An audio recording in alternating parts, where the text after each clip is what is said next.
शहरातील सर्वात उंच इमारतीच्या गच्चीवर एक माणूस उभा होता. त्याच्या अंगावर अतिशय महागडे कपडे होते. मनगटावर कोट्यवधी रुपयांचं घड्याळ चमकत होतं. पण त्याच्या डोळ्यात मात्र फक्त अश्रू होते. थरथरत्या आवाजात त्याने फक्त एकच नाव उच्चारलं, स्वरा. ते नाव ओठांवर येताच त्याच्या डोळ्यांसमोर भूतकाळातील सगळे प्रसंग तरळून गेले. फाटके कपडे, धुळीनं माखलेलं अंग, खांद्यावर सिमेंटची पोती आणि आपल्या पत्नीला सुखी ठेवण्याचं छोटंसं स्वप्न. एकेकाळी हाच माणूस या शहरातील रस्त्यांवर साधा मजूर म्हणून काम करत होता. त्याच्या हातावरील जखमा हाताच्या रेषांपेक्षाही खोल होत्या.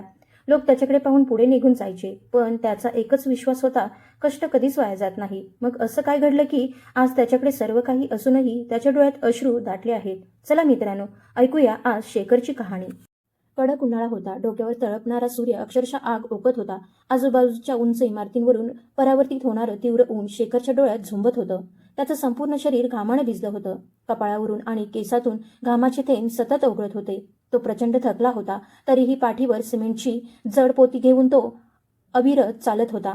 कारण ती पोती फक्त सिमेंटची नव्हती, ती त्याच्या आनंदाची किल्ली होती. त्याच्या स्वप्नांकडे जाणारा मार्ग होता. त्याच पोत्यांच्या जोरावर त्याला आपल्या कुटुंबाला चांगलं आयुष्य द्यायचं होतं. तो जसा जसा त्या तापलेल्या जमिनीवर एक एक पाऊल टाकत पुढे जात होता, तशी तशी त्याची जिद्द आणखी बळकट होत होती. त्याच्या चेहऱ्यावरचा आत्मविश्वास त्याच्या कष्टांची आणि चिकाटीची साक्ष देत होता. आयुष्यात त्याने इतक्या संकटांना सामोरं गेलं होतं की तो मनानं खूपच खंबीर झाला होता. म्हणूनच हार मानणं त्यानं कधीच शिकलं नव्हतं. संध्याकाळी तो आपल्या छोट्याशा घरात परतला तेव्हा तो पूर्णपणे थकून गेला होता. पण घरात पाऊल टाकताच त्याची नजर आपल्या पत्नीवर पडली आणि क्षणात त्याचा सगळा थकवा नाहीसा झाला. त्याच्या पत्नीचं नाव स्वरा होतं.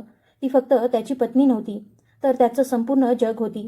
त्यानं आपल्या कष्टाच्या कमाईतून थोडे थोडे पैसे साठवून स्वरासाठी चांदीच्या पैंजणांची एक जोडी घेतली होती. ते पैंजण खूप सुंदर चमकत होतं. स्वराला अशा गोष्टींची आवड आहे हे त्याला चांगलं माहीत होतं. म्हणून तिची प्रत्येक इच्छा पूर्ण करण्याचा तो मनापासून प्रयत्न करत होता. लहानपणापासून त्यानं प्रचंड दारिद्र्य पाहिलं होतं. कितीतरी इच्छा त्याला मनातच दडपून टाकाव्या लागल्या होत्या. पण स्वतःला जे कधी मिळालं नाही ते सगळं आपल्या पत्नीला द्यायचं, एवढीच त्याची इच्छा होती. तो एका झोपडपट्टीत राहत होता. तिथल्या अरुंद गल्ल्या, साचलेल्या घाण, पाण्याची दुर्गंधी आणि गुदमरून टाकणारी हवा, हे सगळं त्यांच्या रोजच्या आयुष्याचा भाग बनलं होतं. त्या भागातून जेव्हा मोठे श्रीमंत लोक त्यांच्या महागड्या मोटारींतून जात, तेव्हा नाकावर रुमाल धरून तिरस्कारानं पुढे निघून जात. पण शेखरला त्याची काहीच पर्वा नव्हती. या सगळ्याची त्याला सवय झाली होती. तो आपल्या प्रामाणिक कष्टातच आनंद मानत होता. त्याचा ठाम विश्वास होता की गरिबीत जन्म घेणं हा दोष नसतो, ती फक्त परिस्थिती असते आणि ती बदलण्याची ताकद प्रत्येक माणसात असते. त्याचा देवावर पूर्ण विश्वास होता आणि स्वतःच्या मेहनतीवरही तितकाच विश्वास होता. याच हातांच्या बळावर तो दिवसरात्र सिमेंटची जड पोती उचलत आपल्या घराची चूल पेटवत होता. पण त्याला अजिबात कल्पना नव्हती की त्याची पत्नी मात्र त्याच्यापेक्षा पूर्णपणे वेगळा विचार करत होती. ती जेव्हा जेव्हा घराबाहेर पडायची तेव्हा या शहरातील उंचच उंच इमारतींकडे ती हळव्या नजरेनं पाहत राहायची, ज्या ठिकाणी शेखर आणि त्याच्यासारखे असंख्य मजूर दिवसरात्र कष्ट करून या भव्य इमारती उभारत होते. त्या इमारतींच्या चमचमणाऱ्या काचा आणि त्यामध्ये राहणाऱ्या श्रीमंत लोकांचं ऐश्वर्यपूर्ण आयुष्य स्वराच्या मनात एक विचित्र पोकळी निर्माण करत होतं. दिवसेंदिवस तिच्या मनात ही भावना अधिकच वाढत गेली की शेखर तिला असं सुखी आणि वैभवशाली आयुष्य कधीच देऊ शकणार नाही. जर ती त्याच्यासोबत राहिली तर तिचं संपूर्ण आयुष्य याच अरुंद गल्ल्यांत आणि दुर्गंधीने भरलेल्या झोपडपट्टीत जाणार. शेखर तिच्यासाठी एखादी छोटीशी वस्तू घेऊन यायचा तेव्हा ती फक्त वरवर हसून त्याचं मन राखायची. पण तिच्या मनात मात्र त्याच्यापासूनचं अंतर हळूहळू वाढत होतं. कारण अशा छोट्या भेटवस्तूंनी तिच्या मनातील मोठ्या इच्छा पूर्ण होणं शक्यच नव्हतं. तिला शेखरच्या कष्टांची किंमत नव्हती असं नव्हतं, पण इतके कष्ट करूनही तिला हवं तसं सुख, ऐश्वर्य आणि आरामाचं आयुष्य मिळत नव्हतं याचीच तिला खंत वाटत होती. दुपारच्या वेळी जेव्हा सगळे मजूर एकत्र बसून जेवायचे तेव्हा शेखर आपल्या सहकाऱ्यांबरोबर भविष्यातील अनेक स्वप्नांबद्दल गप्पा मारायचा. प्रत्येकाचं एखादं मोठं स्वप्न होतं. कुणाला मोठा बंगला हवा होता, कुणाला महागड्या मोटारी, तर कुणाला भरपूर पैसा आणि मानसन्मान. पण शेखरचं स्वप्न मात्र अगदी साधं होतं. स्वच्छ आणि शांत परिसरात स्वतःचं छोटंसं घर असावं, जिथं तो आणि त्याची पत्नी कायम आनंदानं राहतील. पण नियतीनं त्याच्यासाठी वेगळंच काही ठरवून ठेवलं होतं. तो स्वतःच्या साधेपणात, प्रामाणिकपणात आणि सरळ विचारात इतका रमून गेला होता की त्याच्या आजूबाजूला काय घडतंय याची त्याला किंचितही जाणीव नव्हती. त्याच्यासाठी हे जगही त्याच्यासारखंच सरळ आणि प्रामाणिक होतं. त्याचा विश्वास होता की जो मनापासून कष्ट करतो त्याला त्याच्या मेहनतीचं फळ एक ना एक दिवस नक्की मिळतं. बांधकामाच्या ठिकाणी येणारे कंत्राटदार आणि अभियंते नेहमी नीटनेटके कपडे घालून यायचे. त्यांच्या बोलण्यात अधिकार असायचा आणि ते सगळ्यांना कामाच्या सूचना द्यायचे. शेखर त्यांच्याकडे नेहमी आदरानं पाहायचा. त्याला त्यांचा कधीच मत्सर वाटला नाही, कारण त्याच्या मनात एकच विचार होता. त्यांनी शिक्षण घेतलं, मेहनत केली आणि म्हणूनच ते आज त्या स्थानावर पोहोचले. स्वतःला तो फक्त या शहरातील इमारती उभारणारा एक साधा मजूर समजायचा आणि त्याचं हे साधेपणच त्याची सर्वात मोठी ताकद होती. पण या जगात काही माणसं अशीही असतात जी दुसऱ्यांच्या इच्छा, कमकुवतपणा आणि परिस्थितीचा फायदा घेण्यासाठी योग्य संधीची वाट पाहत असतात. मात्र शेखरला अशा डावपेचांची आणि सत्तेच्या खेळाची काहीच कल्पना नव्हती. रात्री जेवताना त्यांच्या घरात एक विचित्र शांतता पसरली असायची. त्या शांततेला फक्त ताट वाट्यांचा हलकासा आवाज छेद द्यायचा. शेखर आपल्या ताटातील साधी कोरडी भाकरीही अगदी आनंदानं खायचा, जणू त्याच्यासमोर मोठी मेजवानीच वाढलेली आहे अशा समाधानानं तो प्रत्येक घास घेत होता. त्यावेळी स्वरा मात्र गप्प बसून कुठल्या तरी विचारात हरवलेली असायची. कधी कधी ती शेखरच्या कष्टानं फाटलेल्या खरखरीत हातांकडे पाहायची. शेखरला वाटायचं की आपल्या वेदना पाहून तिच्या मनाला पीळ पडतोय, पण खरं तर ती त्याच्या गरिबीला कंटाळली होती आणि त्याच विचारांनी तिचं मन सतत अस्वस्थ राहत होतं. ज्या बांधकामाच्या ठिकाणी शेखर काम करत होता तिथला कंत्राटदार रघुनाथ नावाचा होता. तो अत्यंत धूर्त आणि कपटी स्वभावाचा माणूस होता. तो कामाच्या ठिकाणी आला की त्याचं लक्ष मजुरांच्या कामापेक्षा इतर गोष्टींकडे जास्त असायचं. मनगटावरचं महागडं घड्याळ, अंगावर दरवळणारा सुगंध आणि अधिकारानं वावरण्याची त्याची ढब यामुळे तो सगळ्यांपेक्षा वेगळाच दिसायचा. शेखर त्याला आपला मालक समजून नेहमी आदर द्यायचा, पण आपल्या निरागस स्वभावामुळे रघुनाथच्या नजरेत दडलेला कपट त्याला कधीच दिसलं नाही. रघुनाथनं ओळखलं होतं की शेखरची पत्नी स्वरा अत्यंत देखणी आहे आणि तिच्या डोळ्यात श्रीमंत होण्याची तीव्र इच्छा स्पष्ट दिसते. म्हणूनच त्याने हळूहळू त्यांच्या संसारात फूट पाडण्याचा डाव आखायला सुरुवात केली आणि या सगळ्याची शेखरला साधी चाहूल सुद्धा लागली नाही. दररोज सकाळी कामावर जाण्यापूर्वी शेखर जवळच्या छोट्याशा मंदिरात जाऊन भगवान श्रीकृष्णांसमोर नम्रपणे मस्तक टेकवायचा. त्याची एकच प्रार्थना असायची, माझी स्वरा कायम आनंदात राहू दे. त्याला पूर्ण विश्वास होता की त्याची मेहनत आणि त्याची भक्ती कधीच वाया जाणार नाही. एके दिवशी कामावरून घरी परतल्यावर त्यानं पाहिलं की स्वरानं तिचा सर्वात सुंदर पोशाख परिधान केला होता. तो हसत तिच्याजवळ गेला आणि म्हणाला, अगं, आज काही खास आहे का? स्वरानं फक्त हलकीशी मान डोलावली आणि खिडकीबाहेर पाहत राहिली. तिच्या डोळ्यात एक वेगळीच चमक होती. शेखरनं याआधी अशी चमक तिच्या डोळ्यात कधीच पाहिली नव्हती. पण ती चमक प्रेमाची नव्हती, तर स्वतःचं आयुष्य बदलून टाकण्याच्या तीव्र इच्छेची होती. शेखरला वाटलं कदाचित येणाऱ्या दिवाळीची ती आतुरतेनं वाट पाहत असेल, पण त्याला कुठे माहीत होतं की हीच प्रकाशाची चाहूल त्याच्या आयुष्यात कायमचा अंधार घेऊन येणार आहे. दुसऱ्या दिवशी काम सुरू असताना एक मोठा अपघात घडता घडता टळला. वरून लोखंडी जाड सळई अचानक खाली कोसळली. क्षणाचाही विचार न करता शेखरनं एका तरुण मजुराला जोरात बाजूला ढकललं आणि त्याचा जीव वाचवला. त्याच्या धाडसाचं सगळीकडे कौतुक झालं. मुख्य अभियंत्यानेही त्याच्या पाठीवर कौतुकाची थाप मारली. पण शेखरसाठी ही काही मोठी गोष्ट नव्हती. त्याला वाटलं त्यानं फक्त आपलं कर्तव्य पार पाडलं. त्याचा ठाम विश्वास होता की भगवान श्रीकृष्णांनी त्याला आणखी एक संधी दिली आहे, जेणेकरून तो आपल्या कुटुंबाची जबाबदारी आणखी चांगल्या प्रकारे पार पाडू शकेल. त्याचा साधा स्वभाव आणि कोणताही स्वार्थ न बाळगता दुसऱ्यांच्या मदतीला धावून जाण्याची वृत्तीच त्याला इतरांपेक्षा वेगळं बनवत होती. दुसरीकडे बांधकामाच्या ठिकाणच्या कार्यालयात रघुनाथनं स्वराला पहिल्यांदा तेव्हा पाहिलं जेव्हा ती शेखरसाठी दुपारचं जेवण घेऊन आली होती.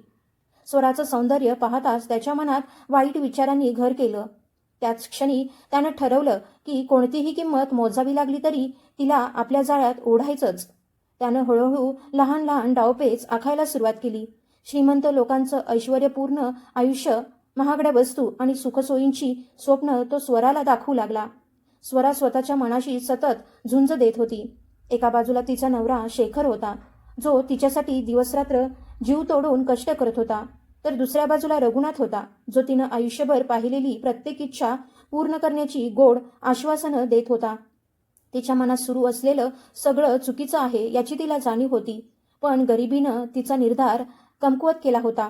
आता तिला वाटू लागलं होतं की फक्त प्रेमानं ना पोट भरतं ना आयुष्य सुखानं जगता येतं. तिच्या मनात सतत महागड्या साड्या, झगमगणारे दागिने आणि ऐश्वर्यपूर्ण जीवनाची स्वप्न फेर धरू लागली होती. ही सगळी मोहाची बीज रघुनाथनंच तिच्या मनात पेरली होती. दरम्यान स्वराला आणखी सुख देण्यासाठी शेखरनं आपली कमाई वाढावी म्हणून रात्रीची पाळीही स्वीकारली. तिच्यासाठी आणखी काही चांगलं करता यावं एवढाच त्याचा हेतू होता. पण त्याला याची साधी कल्पनाही नव्हती की त्याच्या अनुपस्थितीमुळेच स्वरा आणि रघुनाथ एकमेकांच्या अधिक जवळ येत होते. तो रात्री प्रचंड थकून घरी परतायचा तेव्हा स्वरा कधी खरंच झोपलेली असायची तर कधी झोपल्याचं नाटक करायची.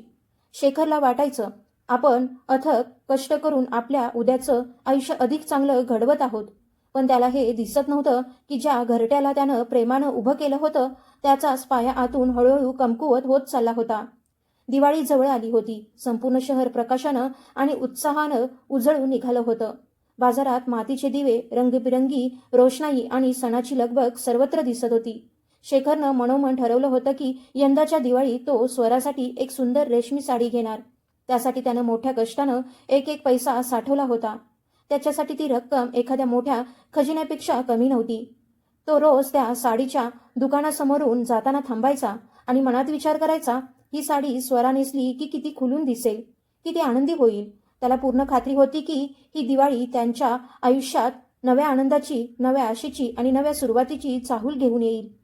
दुसरीकडे रघुनाथनं शेखरला जास्त मजुरी आणि भरघोस बक्षिसाचं आमिष दाखवत 2 दिवसांसाठी शहराबाहेर पाठवण्याचा डाव आखला.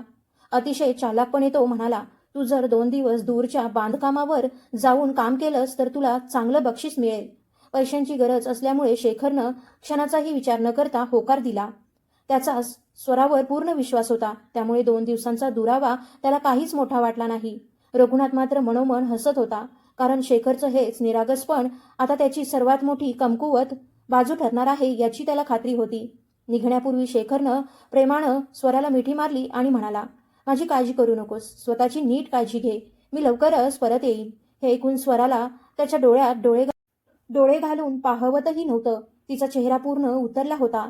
शेखरला वाटलं ती त्याच्या जाण्यानं दुःखी झाली आहे, म्हणून त्यानं प्रेमानं तिची समजूत काढली. तिच्या हातात थोडे पैसे ठेवले आणि म्हणाला, तुला जे काही हवं असेल ते घे. शेखर आपली छोटीशी पिशवी घेऊन घराबाहेर पडताच स्वराच्या डोळ्यांतून एक अश्रू ओघळला, पण तो पश्चातापाचा नव्हता तर मनात दडलेल्या भीतीचा होता.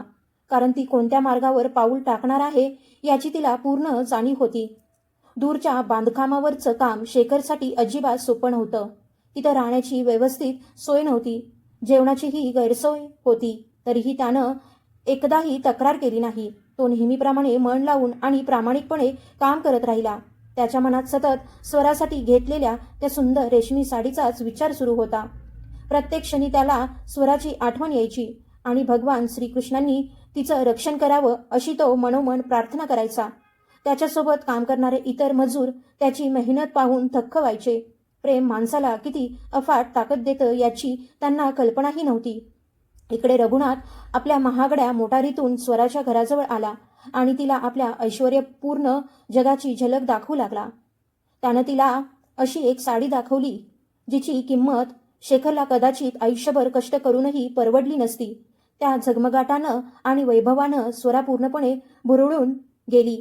आता तिला स्वतःचं गरिबीतलं आयुष्य आणखी असह्य वाटू लागलं. रघुनाथ वारंवार तिच्या मनात एकच विचार पेरत होता की शेखर तिला तिच्या स्वप्नातलं आयुष्य कधीच देऊ शकणार नाही. हळूहळू स्वराचं मन पूर्णपणे बदललं. तिनं असा निर्णय घेतला ज्याला समाज कधीच मान्यता देत नाही. तिच्या मनात उरलेला विवेकाचा शेवटचा आवाजही आता कायमचा शांत झाला होता. दुसरीकडे शेखरनं जिद्दीनं आणि मनापासून ठरलेल्या वेळेआधीच काम पूर्ण केलं, कारण त्याला शक्य तितक्या लवकर घरी परतायचं होतं. मजुरीचे पैसे घेताच तो सरळ त्या दुकानात गेला जिथं तो रोज ती रेशमी साडी पाहत उभा राहायचा. अखेर त्यानं ती साडी विकत घेतली. ती हातात घेताच आनंदानं त्याच्या डोळ्यात अश्रू दाटून आले. त्या क्षणी त्याला वाटलं, आपण या जगातील सर्वात श्रीमंत माणूस आहोत. सगळा थकवा विसरून तो भराभर आपल्या घराच्या दिशेनं निघाला. त्याच्या डोळ्यांसमोर फक्त एकच चित्र होतं, ती साडी पाहून आनंदानं उजळलेला स्वराचा चेहरा. पण आपल्या गल्लीत पोहोचताच त्याला काहीतरी वेगळंच जाणवलं. आजूबाजूच्या प्रत्येक घरात दिवाळीचे दिवे तेजानं लुकलुकत होते, मात्र त्याच्या घराभोवती एक विचित्र शांतता पसरली होती. घराचं दार अर्धवट उघडं होतं आणि आत पूर्ण अंधार होता. क्षणार्धात त्याच्या मनात भीतीनं घर केलं. त्याचं संपूर्ण शरीर थरथर कापू लागलं. तो सावधपणे घरात शिरला आणि मोठ्याने हाक मारली, स्वरा, स्वरा. पण कुठूनच उत्तर आलं नाही. घरातलं सगळं सामान जागच्या जागी होतं, मात्र स्वराचं कपाट पूर्ण रिकामं होतं. समोरचं दृश्य पाहून शेखर पूर्णपणे गोंधळून गेला. त्याला नेमकं काय घडलं आहे याचा काहीच उलगडा होत नव्हता. पण त्याचं हृदय प्रचंड वेगानं धडधडू लागलं. संपूर्ण अंग घामानं भिजून गेलं. तेवढ्यात त्याची नजर एका स्टूलावर ठेवलेल्या छोट्याशा चिठ्ठीकडे गेली. ती उचलताना त्याचे हात इतके थरथरत होते की चिठ्ठीही हलत होती. त्यानं ती उघडली. त्यात लिहिलं होतं की स्वरा आता कधीच परत येणार नाही. तिनं स्वतःच्या इच्छेनं वेगळं आणि अधिक सुखाचं आयुष्य निवडलं आहे. ते शब्द वाचताच शेखरच्या पायाखालची जमीन सरकली. त्याच्या हातातून ती रेशमी साडी खाली निसटून पडली. डोळ्यांसमोर सगळं फिरू लागलं आणि तो तिथेच जमिनीवर कोळसून बसला. ज्या प्रेमानं, विश्वासानं आणि अथक कष्टानं त्यानं आपलं छोटंसं विश्व उभं केलं होतं, ते एका क्षणात पूर्णपणे उद्ध्वस्त झालं होतं. त्या दिवाळीच्या रात्री बाहेर संपूर्ण मुंबई दिव्यांच्या प्रकाशानं आणि फटाक्यांच्या आतिषबाजीने उजळून निघाली होती. प्रत्येक घर आनंदानं न्हावून निघालं होतं. लोक एकमेकांना मिठाई भरवत होते, शुभेच्छा देत होते आणि उत्सव साजरा करत होते. पण शेखरच्या छोट्याशा घरात मात्र भयानक शांतता पसरली होती. त्याच्या हातात स्वरानं ठेवून गेलेली ती छोटीशी चिठ्ठी अजूनही थरथरत होती. त्या काही ओळींनी त्याचं संपूर्ण आयुष्यच बदलून टाकलं होतं. ज्याच्यासाठी त्यानं स्वतःच्या प्रत्येक आनंदाचा त्याग केला, तीच व्यक्ती त्याला अशा प्रकारे एकटं सोडून जाईल यावर त्याचा विश्वासच बसत नव्हता. जमिनीवर पडलेली ती रेशमी साडी, जी विकत घेण्यासाठी त्यानं महिनोन-महिने एक एक पैसा साठवला होता, आता त्याला एखाद्या कपणासारखी वाटू लागली. त्या साडीवरचे सोनेरी धागे त्याच्या डोळ्यात काट्यासारखे टोचत होते. शेखरनं ती साडी उचलली, घट्ट छातीशी धरली आणि त्या अंधाऱ्या खोलीत तो लहान मुलासारखा रडू लागला. त्याच्या हुंदक्यांचा आवाज बाहेरच्या फटाक्यांच्या कडकडाटात विरून गेला. त्याचं तुटलेलं मन पुन्हा पुन्हा स्वतःलाच एकच प्रश्न विचारत होतं, मी गरिबीत जन्माला आलो, एवढाच माझा अपराध होता का? थोड्याच वेळात आजूबाजूला राहणाऱ्या लोकांच्या कुजबुजीचे आवाजही त्याच्या कानावर पडू लागले. कालपर्यंत त्याच्या कष्टाचं आणि प्रामाणिकपणाचं कौतुक करणारे तेच लोक आज त्याच्या दुःखाची थट्टा करत होते. कुणी म्हणत होतं, साधा मजूर एवढ्या देखण्या आणि मोठी स्वप्न पाहणाऱ्या बायकोला कसा सांभाळणार? तर कुणी त्याच्या पुरुषार्थावरच प्रश्नचिन्ह उभं करत होतं. समाजाचे हे बोचरे शब्द हळूहळू विषासारखे त्याच्या मनात झिरपू लागले. त्याला आता उमजलं होतं की या जगात खरी किंमत माणसाची नसते, तर त्याच्या पैशांची असते. त्या रात्री शेखरनं आयुष्यातली सर्वात मोठी आणि सर्वात काळोखी रात्र जागून काढली. तो आपल्या छोट्याशा खोलीच्या खिडकीत उभा राहून बाहेर पाहत होता. समोरच्या उंच इमारतींच्या गच्च्यांवर आणि बाल्कनीत श्रीमंत लोक हजारो दिवे लावून आनंद साजरा करत होते. त्या झगमगत्या प्रकाशाकडे पाहताना त्याच्या मनात आता तिरस्कार निर्माण झाला होता. त्याला वाटू लागलं की हा उजेड फक्त श्रीमंतांच्या वाटेला येतो, गरिबांच्या नशिबी मात्र कायम अंधारच असतो, असा अंधार जो कधीच संपत नाही. स्वराच्या विश्वासघातानं त्याला आयुष्याचं एक कठोर सत्य शिकवलं होतं. खिशात पैसा नसेल तर माणसाच्या भावना, त्याचं प्रेम आणि त्याचे कष्ट यांना या जगात फारशी किंमत उरत नाही. त्याला रघुनाथच्या चेहऱ्यावरचं हे कपटी हास्य आठवू लागलं, जे तो मजुरांना काम देताना नेहमी चेहऱ्यावर ठेवायचा. आता सगळं चित्र त्याच्या डोळ्यांसमोर अगदी स्पष्ट झालं होतं. रघुनाथ त्याला वारंवार वेगवेगळ्या कारणांनी शहराबाहेर का पाठवत होता, याचा अर्थ त्याला आता उमगला होता. तो फक्त एका डावातील प्यादा होता. त्याला मुद्दाम दूर पाठवण्यात आलं होतं, जेणेकरून रघुनाथ आपल्या पैशाच्या आणि ऐश्वर्याच्या जोरावर स्वराला आपल्या जाळ्यात ओढू शकेल.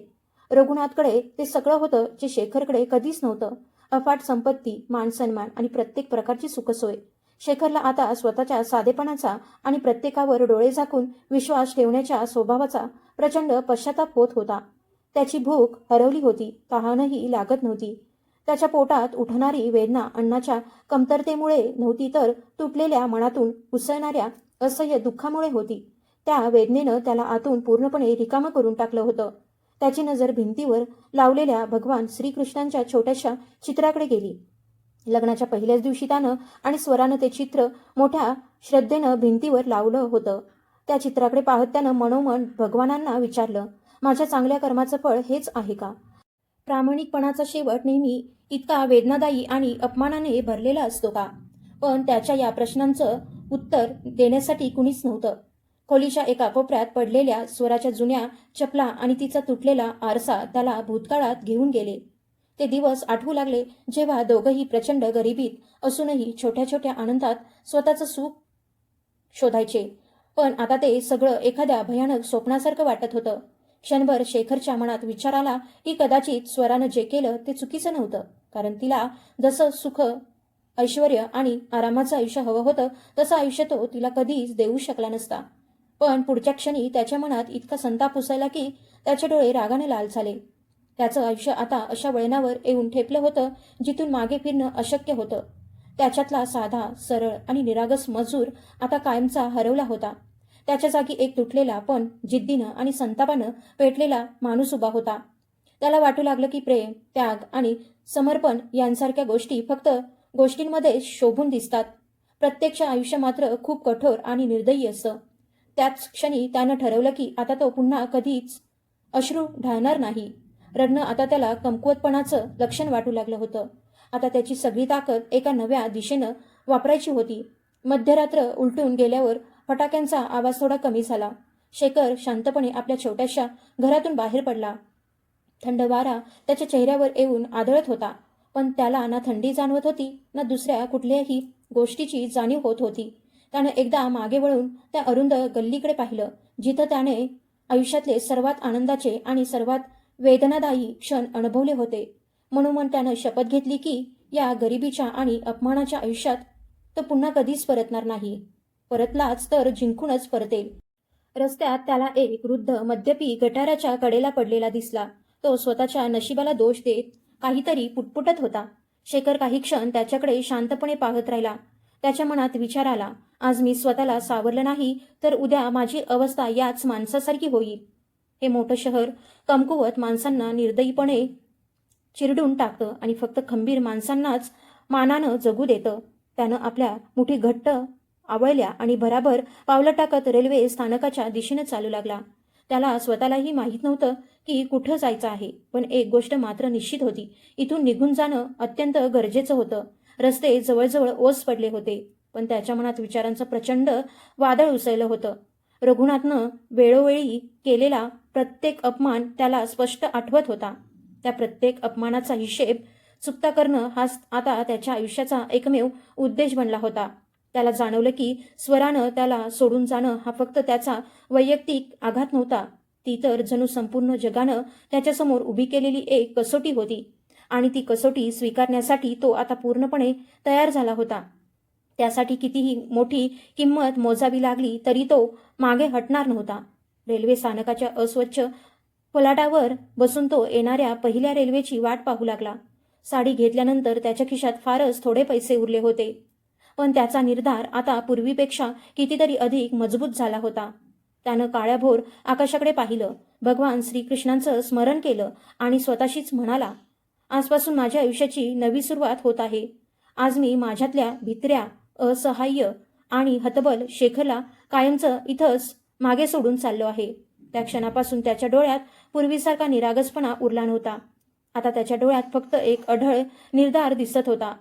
रेल्वेची तीव्र शिट्टी कानावर पडताच त्याच्या मनातली जिद्द आणखी प्रबळ झाली.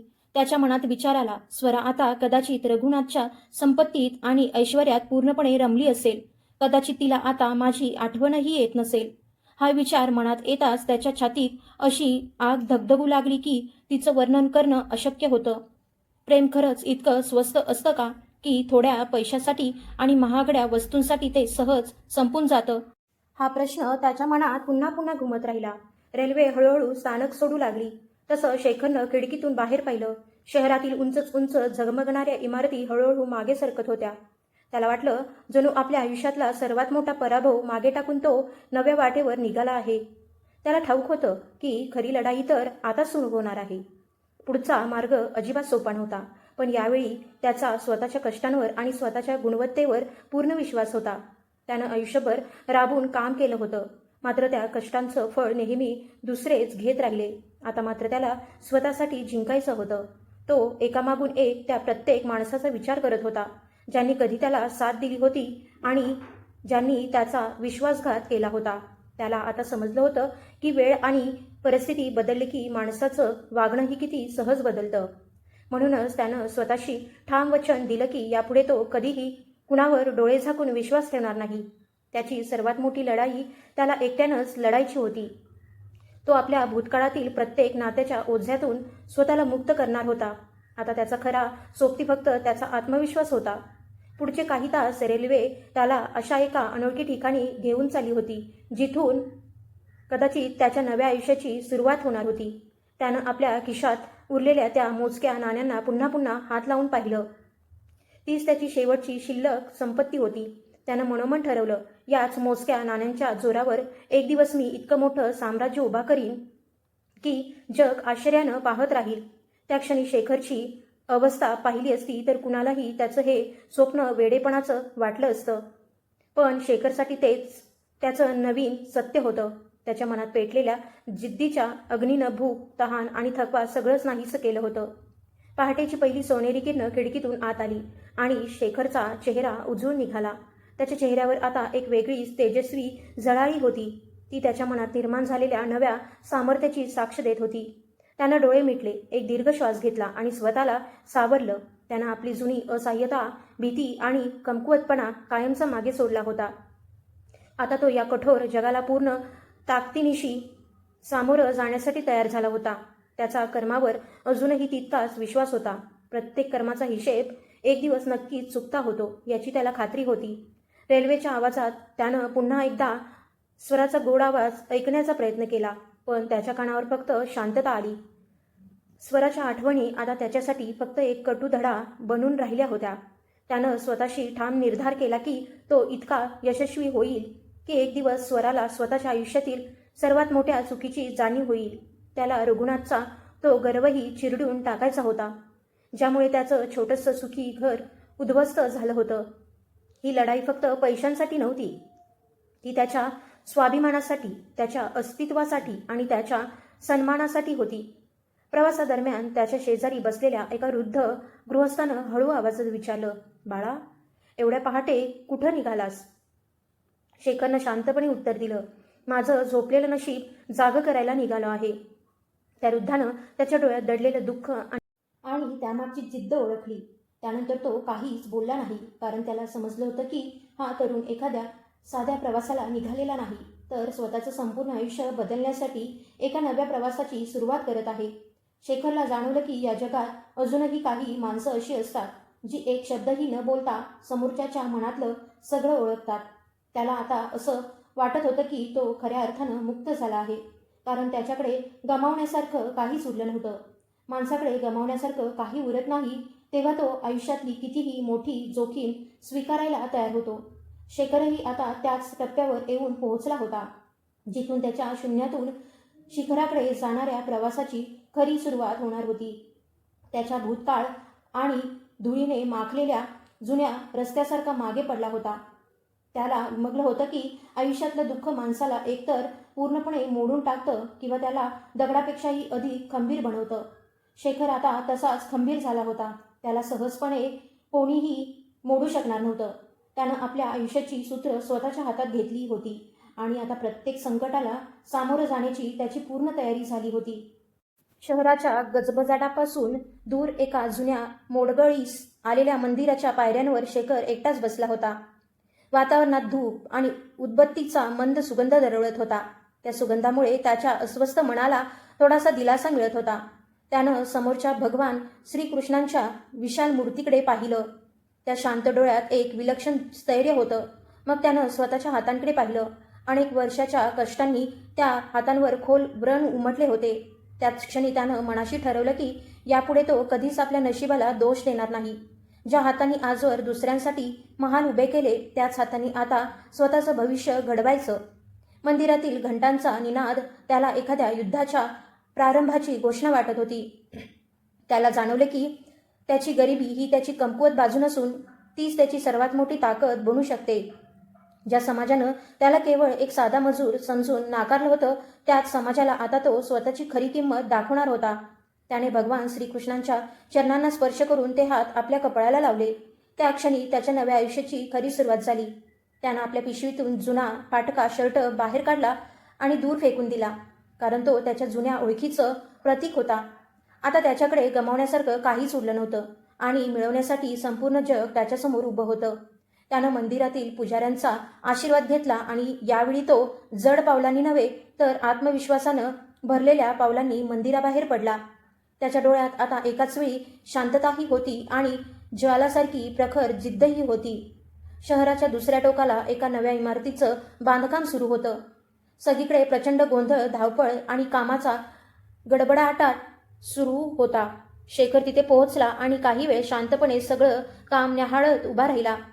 त्यानं पाहिलं की मजूर कोणत्याही ठोस नियोजनाशिवाय दगड वाहत होते आणि कंत्राटदार त्यांच्यावर सतत ओरडत होता.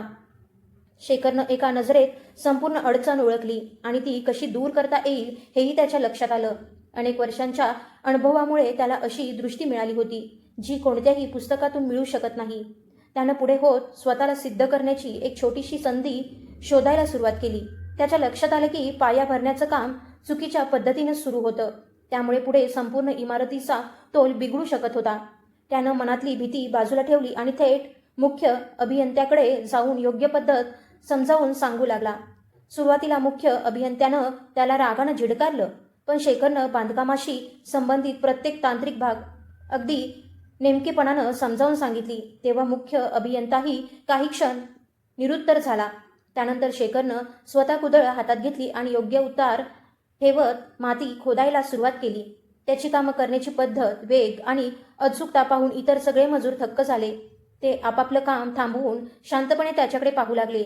इतक्यात एक वयस्कर गृहस्थ त्यांच्या पांढऱ्या मोटारीतून खाली उतरले. त्यांचं नाव वसंतराव देशमुख होतं.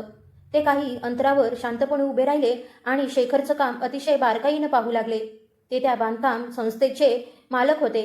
प्रामाणिकपणा आणि साधेपणा यासाठी त्यांची सर्वत्र ओळख होती.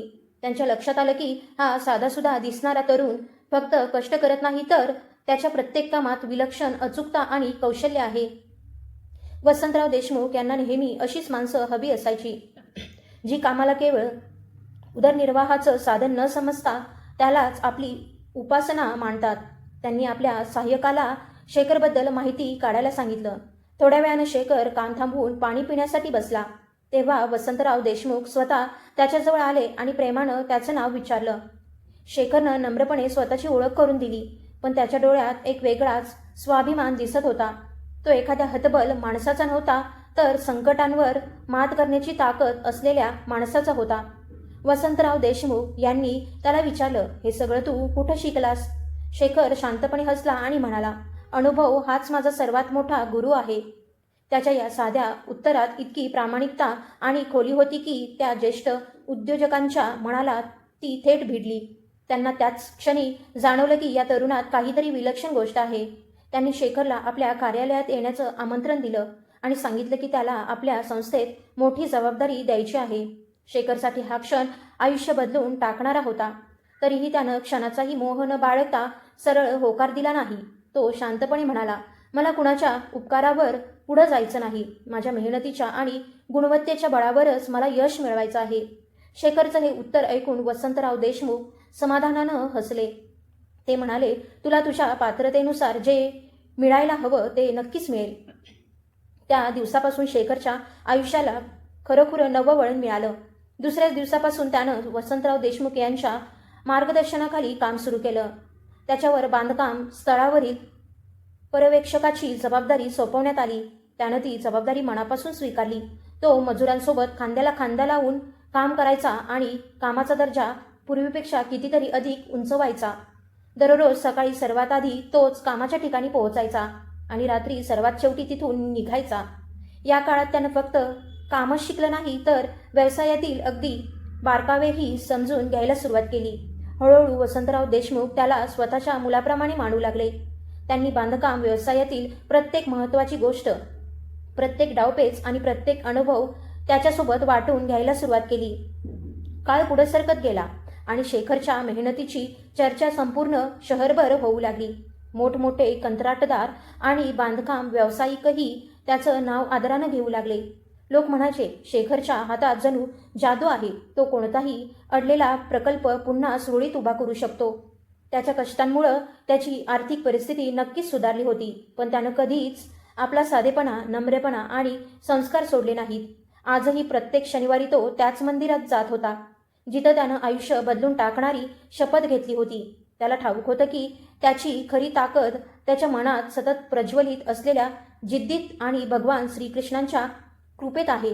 आता त्याच्याकडे राहण्यासाठी स्वच्छ आणि नीटनेटकी खोली होती. अंगावर घालायला आवश्यक तेवढे चांगले कपडेही होते. पण भूक, गरिबी आणि अपमानाचे दिवस तो कधीच विसरला नाही. पहिला पगार मिळाल्यावर त्यानं त्यातील मोठा हिस्सा त्या बांधकामावर काम करणाऱ्या गरीब मजुरांच्या मुलांच्या शिक्षणासाठी दिला. त्याला आता उमजलं होतं की खरी श्रीमंती बँकेतल्या पैशांत नसते, तर दुसऱ्याच्या चेहऱ्यावर आनंद फुलवण्यात असते. वसंतराव देशमुख यांनी त्याचा हा मोठेपणा आणि माणुसकी पाहिली, तेव्हा त्यांचा शेखरवरील विश्वास आणि प्रेम आणखी वाढलं. एका संध्याकाळी त्यांनी शेखरला आपल्या घरी जेवणासाठी बोलावलं. जेवताना निवांत गप्पा मारत त्यांनी त्याच्या भूतकाळाबद्दल आणि त्यानं आयुष्यात अनुभवलेल्या संघर्षाबद्दल प्रेमानं विचारपूस करायला सुरुवात केली. शेखरनं काहीही न लपवता स्वरानं केलेल्या विश्वासघाताची आणि रघुनाथनं रचलेल्या कपटी डावाची संपूर्ण कहाणी वसंतराव देशमुख यांना सांगितली. त्याच्या डोळ्यात अश्रू नव्हते, त्याऐवजी एक विलक्षण शांतता आणि अढळ निर्धार दिसत होता. तो पाहून वसंतराव देशमुखही क्षणभर स्तब्ध झाले. त्यांनी शेखरला शांतपणे सांगितलं, जे घडून गेलं ते एखाद्या वाईट स्वप्नासारखं मागे सोडून दे. आयुष्यातला सर्वात मोठा सूड म्हणजे इतकं यशस्वी होणं की ज्यांनी तुझा अपमान केला त्यांना पुन्हा तुझ्याकडे डोळे वर करून पाहण्याचीही हिंमत होऊ नये.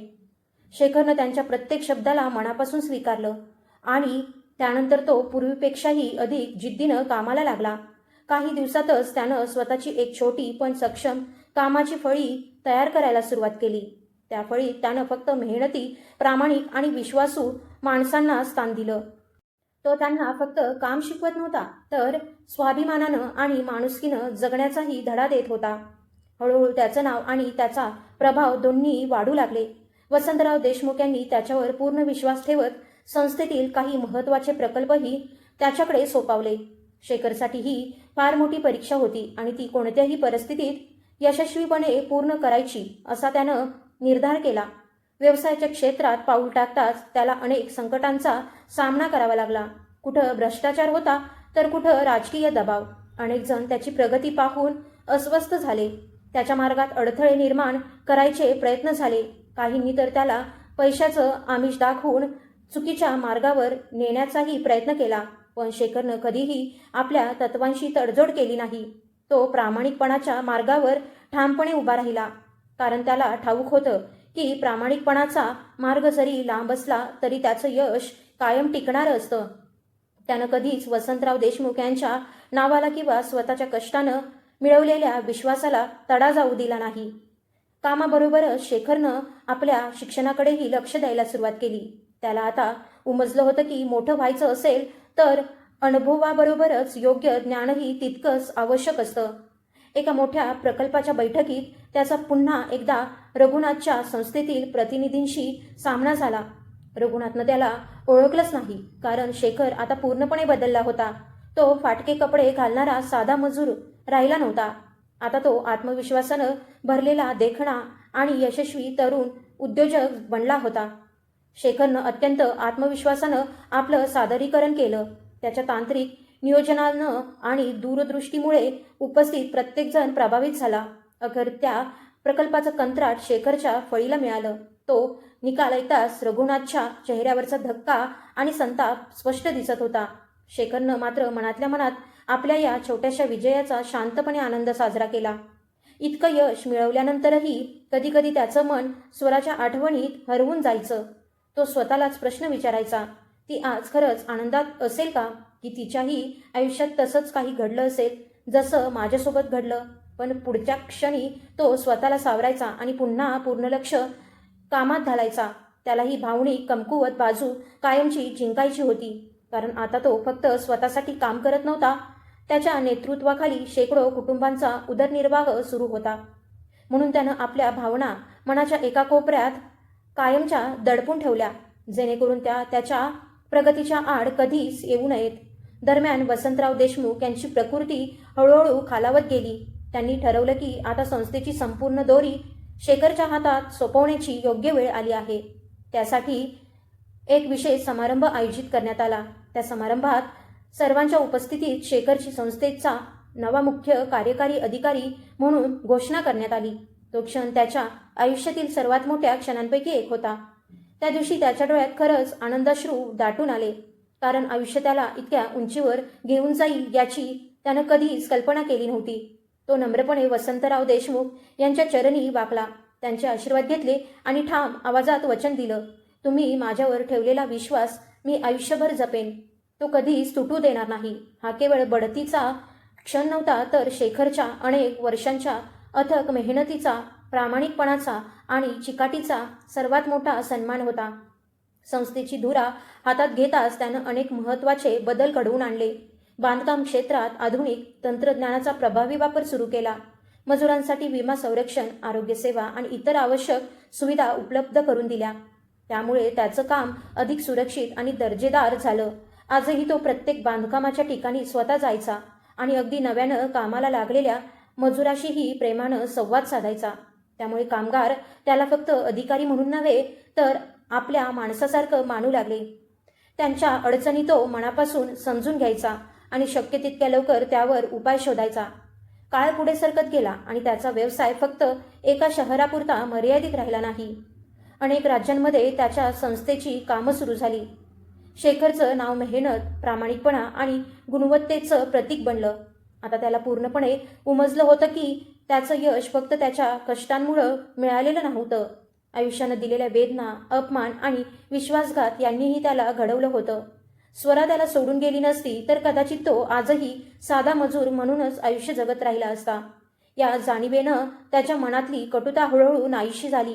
आता त्याच्या मनात कुणाबद्दलही द्वेष उरला नव्हता. उलट पैशाच्या हव्यासापायी स्वतःच्या माणसांनाच विसरणाऱ्या लोकांची त्याला कीव वाटू लागली. शेखरचं आयुष्य आता प्रेरणादायी उदाहरण बनलं होतं. त्याची कहाणी ऐकण्यासाठी अनेक जण उत्सुक असायचे. त्यानं आपला व्यवसाय इतका विस्तारला होता की आता त्याचं प्रशस्त कार्यालय होतं. तिथून तो आपल्या सर्व प्रकल्पांचं नियोजन आणि देखरेख करत होता. प्रत्येक संध्याकाळी कार्यालयाच्या मोठ्या काचेतून मावळणाऱ्या सूर्याला पाहताना त्याला आपले जुने दिवस आठवायचे. ती एक रात्र त्याच्या डोळ्यांसमोर नेहमी यायची, ज्या रात्री त्यानं उपाशीपोटी रस्त्याच्या कडेला रात्र काढली होती. त्या आठवणी त्याला कायम जमिनीवर ठेवायच्या.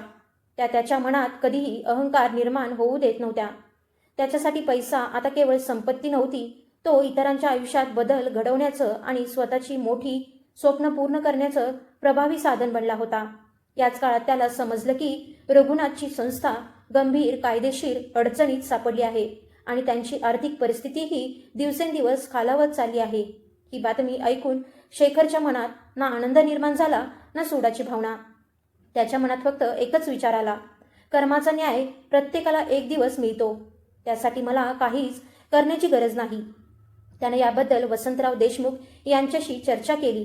त्यांनी नेहमीप्रमाणे त्याला संयम, शांतता आणि योग्य वेळी योग्य निर्णय घेण्याचा सल्ला दिला. आता शेखर पूर्वीसारखा निरागस आणि भोळा तरुण राहिला नव्हता.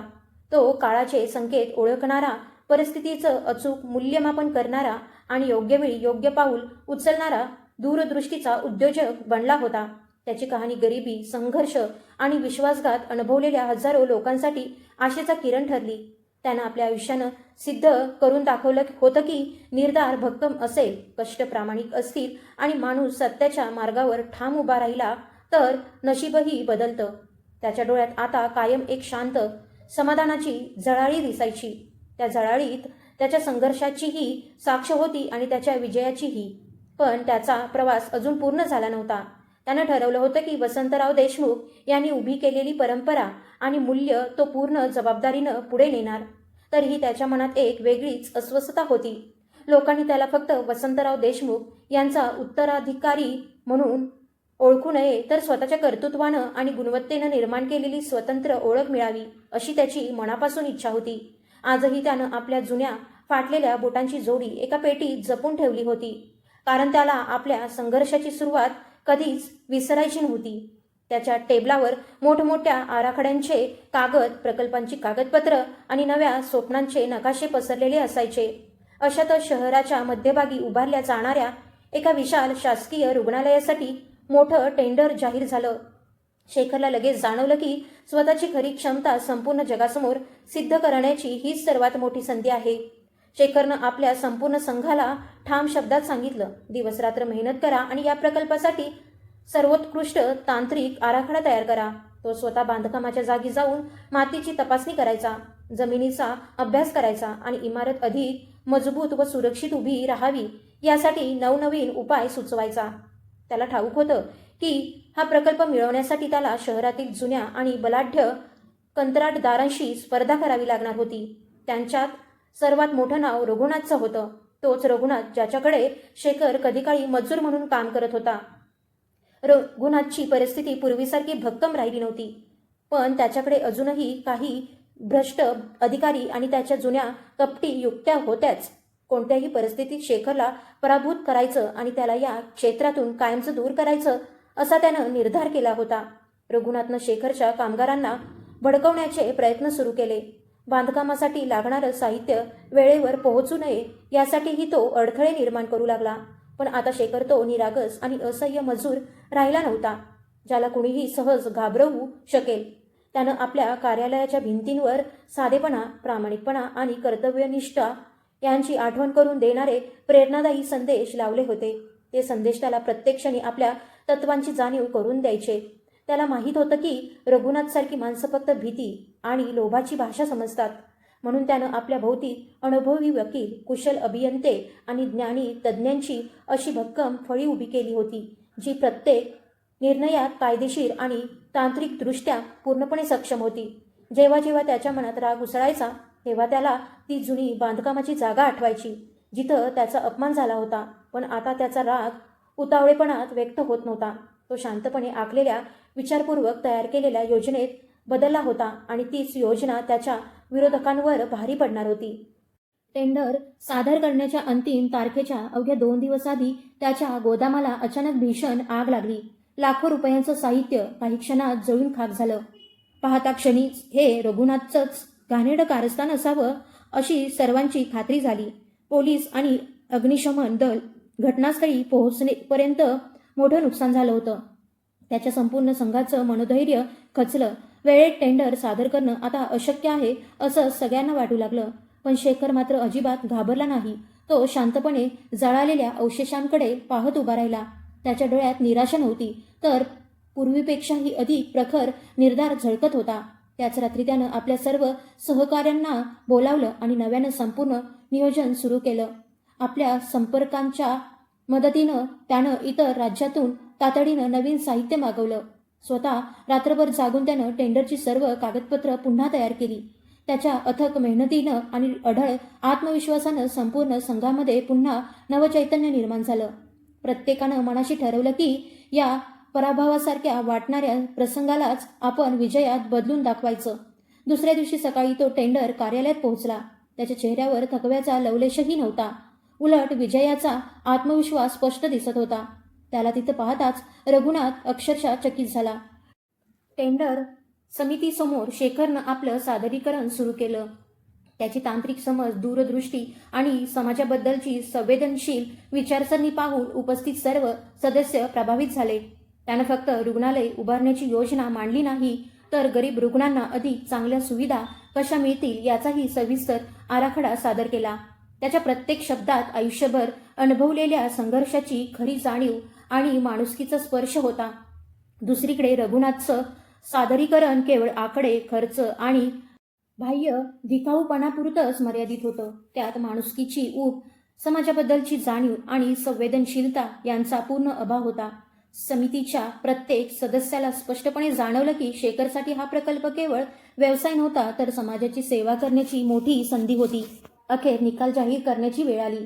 सर्वांच्या नजरा फलकाकडे गेल्या होत्या. पहिल्या क्रमांकावर शेखर इन्फ्रास्ट्रक्चर नाव झळकताच सभागृह टाळ्यांच्या कडकडाटानं दुमदुमून गेलं. हा त्याच्या आयुष्यातला सर्वात मोठा व्यावसायिक विजय होता. या एका यशानं त्याचं नाव संपूर्ण शहरात झपाट्यानं गाजू लागलं. तो नव्या पिढीतील यशस्वी उद्योजक म्हणून ओळखला जाऊ लागला. रघुनाथचा चेहरा मात्र पूर्णपणे उतरला. त्याच्याकडे बोलण्यासाठी एकही शब्द उरला नव्हता. तो शांतपणे मागे वळला आणि कोणाशीही न बोलता तिथून निघून गेला. शेखरनं आपल्या या मोठ्या यशाचं संपूर्ण श्रेय भगवान श्रीकृष्णांच्या कृपेला आणि वसंतराव देशमुख यांच्या मार्गदर्शनाला दिलं. कारण त्यांनीच त्याला शून्यातून उभं करून या उंचीपर्यंत पोहोचवलं होतं. त्या दिवशी त्याचा विश्वास आणखी दृढ झाला की प्रामाणिकपणाच्या पायावर उभी राहिलेली इमारत जगातली कोणतीही ताकद सहजपणे कोसळवू शकत नाही. या मोठ्या यशानंतर शेखरनं पुन्हा कधीच मागे वळून पाहिलं नाही. त्यानं एकामागून एक अनेक मोठे आणि यशस्वी प्रकल्प पूर्ण केले. आपल्या प्रत्येक कामात त्यानं प्रामाणिकपणा आणि पारदर्शकतेला सर्वोच्च स्थान दिलं. त्यामुळे त्याच्यावर विश्वास ठेवणाऱ्यांची संख्या दिवसेंदिवस वाढत गेली. आपल्या नफ्यातील ठराविक हिस्सा त्यानं मजुरांच्या, विधवा पत्नी आणि अनाथ मुलांच्या शिक्षणासाठी व त्यांच्या उज्ज्वल भविष्यासाठी कायमस्वरूपी राखून ठेवला. तो नेहमी म्हणायचा, खरा मालक तोच असतो ज्याला आपल्या सहकाऱ्यांच्या चेहऱ्यावरचं समाधान पाहून आनंद मिळतो. हळूहळू शेखरचं व्यक्तिमत्व एका विशाल वटवृक्षासारखं घडत गेलं. त्याच्या सहवासात आलेल्या प्रत्येकाला आधार, विश्वास आणि आपुलकीची जाणीव व्हायची. एवढी संपत्ती, एवढी कीर्ती आणि एवढा मान मिळाल्यानंतरही त्याच्या मनाच्या एखाद्या शांत कोपऱ्यात स्वराचा चेहरा कधी कधी अलगद डोकावून जायचा. तो स्वतःलाच विचारायचा, माझ्या यशाची बातमी तिला कधी कळली असेल का? आणि कळली असेल तर आज ती माझ्याबद्दल काय विचार करत असेल? पण त्याला हेही माहीत होतं की त्याच्या वाटा आता कायमच्या वेगळ्या झाल्या आहेत. त्यांच्या नात्यात आता फक्त धूसर आठवणींची सावली उरली होती. त्यानं आपल्या सगळ्या भावना आपल्या कामात इतक्या मनापासून गुंतवून टाकल्या होत्या की त्याच भावना आता त्याच्या पुढच्या प्रवासाची शक्ती बनल्या होत्या. त्याचं आयुष्य आता वैयक्तिक दुःखांच्या पलीकडे जाऊन एका मोठ्या ध्येयासाठी वाहिलं गेलं होतं. शेखरचं ठाम मत होतं की इमारत उभारणं म्हणजे फक्त वीट आणि सिमेंट एकत्र करणं नव्हे, तर असंख्य लोकांची स्वप्न साकार करण्याची एक सुंदर कला आहे. म्हणूनच त्यानं आपल्या कार्यालयात असं वातावरण निर्माण केलं होतं जिथं नव्यानं कामाला लागलेल्या कर्मचाऱ्यापासून ते वरिष्ठ अधिकाऱ्यांपर्यंत प्रत्येकाच्या मताला समान आदर दिला जायचा. आधुनिक तंत्रज्ञान, अत्याधुनिक यंत्रसामुग्री आणि नव्या पद्धतींचा स्वीकार करताना त्यानं पारंपरिक भारतीय कारागिरांनाही आपल्या प्रत्येक प्रकल्पात मानाचं स्थान दिलं. त्यामुळे त्याच्या उभारलेल्या प्रत्येक इमारतीला एक वेगळी ओळख आणि स्वतंत्र वैशिष्ट्य लाभलं. आता त्याचं यश फक्त मुंबईपुरतं मर्यादित राहिलं नव्हतं. संपूर्ण देशभर त्याच्या कामाची प्रशंसा होऊ लागली होती. अनेक नामांकित व्यक्ती, उद्योगपती आणि मोठे नेतेही त्याची भेट घेण्यासाठी स्वतः वेळ मागू लागले. पण एवढा मानसन्मान मिळाल्यानंतरही शेखरच्या स्वभावात किंचितही बदल झाला नाही. तो पूर्वीसारखाच साधा, नम्र आणि जमिनीवर पाय ठेवून जगणारा माणूस राहिला. त्यानं आपल्या मुळांशी असलेलं नातं कधीच तोडलं नाही. वेळ मिळेल तसा तो आपल्या जुन्या वस्तीत जायचा, तिथल्या लोकांच्या अडचणी समजून घ्यायचा आणि शक्य तितकी मदत करायचा. त्या वस्तीतले लोक त्याचा मनापासून अभिमान बाळगायचे. लहान मुलांना त्याची कहाणी सांगून कष्ट, प्रामाणिकपणा आणि चिकाटीचं महत्त्व समजावून सांगितलं जायचं. शेखरनं आपल्या आयुष्यानं हे सिद्ध करून दाखवलं होतं की माणसाची खरी ओळख त्याच्या जन्मानं ठरत नाही, तर त्याच्या कर्तृत्वानं आणि चारित्र्यानं घडते. त्याचा व्यवसाय जितका वाढत गेला तितक्याच त्याच्या जबाबदाऱ्याही वाढत गेल्या. पण त्यानं आपल्या चेहऱ्यावरचा आत्मविश्वास आणि शांतपणा कधीच कमी होऊ दिला नाही. त्याला माहीत होतं की हजारो कुटुंबांचं भविष्य त्याच्या निर्णयांवर अवलंबून आहे. म्हणूनच तो प्रत्येक निर्णय अत्यंत विचारपूर्वक घ्यायचा. आपल्या उद्योगात त्यानं भ्रष्टाचाराला कधी स्थान दिलं नाही. त्यासाठी आर्थिक नुकसान सहन करावं लागलं तरी त्यानं तत्वांशी तडजोड केली नाही. हाच प्रामाणिकपणा त्याला इतर उद्योजकांपेक्षा वेगळा आणि अधिक विश्वसनीय बनवत होता. त्याच्यासाठी सन्मान आणि विश्वास हे पैशांपेक्षाही कितीतरी अधिक मौल्यवान होते. एका दिवशी तो एकटा शांतपणे बसला होता. त्यानं आपली वही उघडली आणि त्यात लिहिलं, यशाचा खरा आनंद तेव्हा मिळतो जेव्हा ते इतरांच्या आयुष्यातही आनंद निर्माण करतं. ते शब्द लिहिताना त्याच्या मनात एक विलक्षण शांतता दाटून आली. त्या क्षणी त्याला जाणवलं की स्वरा त्याला सोडून गेली. तो प्रसंग त्यावेळी जरी असह्य वाटला होता तरी शेवटी तोच त्याच्या आयुष्यातला सर्वात मोठा आशीर्वाद ठरला. कारण त्या वेदनांनी त्याला खरी ताकद ओळखायला शिकवलं होतं. त्या दुःखानं त्याला मोडून टाकलं नाही, उलट पूर्वीपेक्षा कितीतरी अधिक खंबीर बनवलं. जसं एखादा शिल्पकार कठीण दगडाला घडवत घडवत त्यातून अप्रतिम मूर्ती साकारतो, तसंच आयुष्यानंही शेखरला घडवलं होतं. आता तो पूर्णपणे शांत, संयमी आणि संतुलित स्वभावाचा माणूस बनला होता. त्याला आपल्या विजयाचा अहंकार नव्हता आणि जुन्या पराभवाची भीतीही उरली नव्हती. दुसरीकडे रघुनाथची संस्था दिवाळखोरीच्या उंबरठ्यावर येऊन पोहोचली होती. सावकार आणि देणेकरी त्याच्यावर सतत तगादा लावत होते. शेखरला या सगळ्याची पूर्ण कल्पना होती, तरीही त्यानं कधीच त्याच्या अडचणीचा गैरफायदा घेण्याचा विचार केला नाही. उलट त्यानं आपल्या सहकाऱ्यांना स्पष्ट शब्दांत सांगितलं, रघुनाथचे प्रकल्प आपण फक्त ते व्यावसायिकदृष्ट्या योग्य वाटले तरच स्वीकारू, सुडाच्या भावनेतून कोणताही निर्णय घेणार नाही. शेखरच्या या विचारांमुळं उद्योग विश्वात त्याच्याबद्दलचा आदर आणखी वाढला.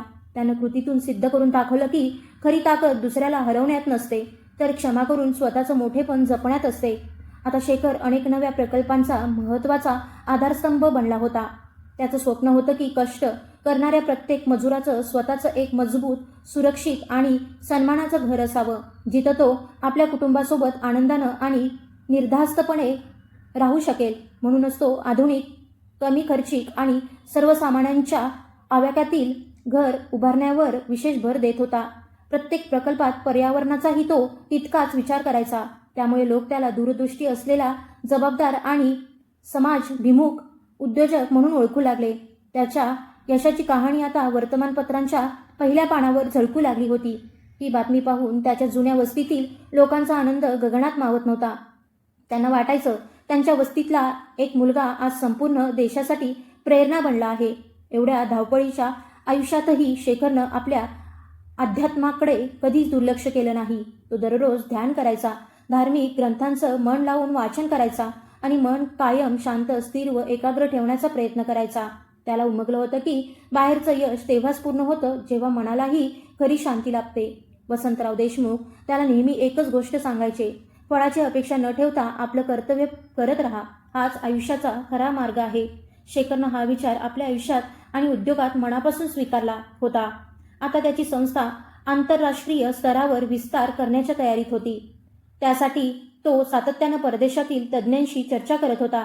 आधुनिक तंत्रज्ञानासोबतच भारतीय संस्कृती, परंपरा आणि भारतीय वास्तुकलेचं सौंदर्य संपूर्ण जगापर्यंत पोहोचवावं अशी त्याची मनापासून इच्छा होती. त्याचा आत्मविश्वास, दूरदृष्टी आणि कामाकडे पाहण्याची वेगळी दृष्टी त्याला हळूहळू जागतिक स्तरावरील नेतृत्वाकडे घेऊन जात होती. एका साध्या मजुरापासून दूरदृष्टी असलेल्या यशस्वी उद्योजकांपर्यंतचा शेखरचा प्रवास आता अशी प्रेरणादायी गाथा बनला होता, जी अनेक वर्षे लोकांच्या स्मरणात राहणार होती. इतकं मोठं यश, एवढा मोठा मान आणि इतकी कीर्ती मिळाल्यानंतरही काही रात्रींच्या शांततेत त्याच्या मनात एक पोकळी जाणवायची. ती पोकळी आयुष्यातील एका जीवाभावाच्या साथीदाराच्या अभावामुळे निर्माण झाली होती. अनेकदा त्याच्या मनात विचार यायचा की पुन्हा एकदा संसाराची नवी सुरुवात करावी का, पण त्याचं मन अजूनही कोणाला त्या जागी स्वीकारायला तयार नव्हतं. स्वरानं दिलेल्या जखमा भरून निघाल्या होत्या, पण त्यांच्या खुणा अजूनही मनाच्या खोल कप्प्यात जिवंत होत्या. मात्र त्या खुणांना त्यानं आपल्या आयुष्याची कमजोरी होऊ दिलं नाही. उलट त्याच एकटेपणालाच त्यानं आपल्या सामर्थ्यात बदलून टाकलं. त्यानं आपला जास्तीत जास्त वेळ खऱ्या अर्थानं मदतीची गरज असलेल्या लोकांसाठी अर्पण केला. काळाच्या प्रवाहात शेखरला एक गोष्ट पूर्णपणे समजली होती, आयुष्य कधीच थांबत नाही. प्रत्येक शेवट आपल्यासोबत एका नव्या सुरुवातीची चाहूल घेऊन येतो. त्यानं आपल्या भूतकाळाला शांतपणे निरोप दिला होता आणि आता त्याची नजर फक्त उज्ज्वल उद्यावर आणि नव्या स्वप्नांकडे लागली होती. आज शेखरकडे प्रत्येक माणूस ज्याची स्वप्न पाहतो ते सर्व काही होतं, पण त्याचं मन मात्र पूर्वीसारखंच निरागस, स्वच्छ आणि दुसऱ्यांच्या मदतीसाठी सदैव तत्पर होतं.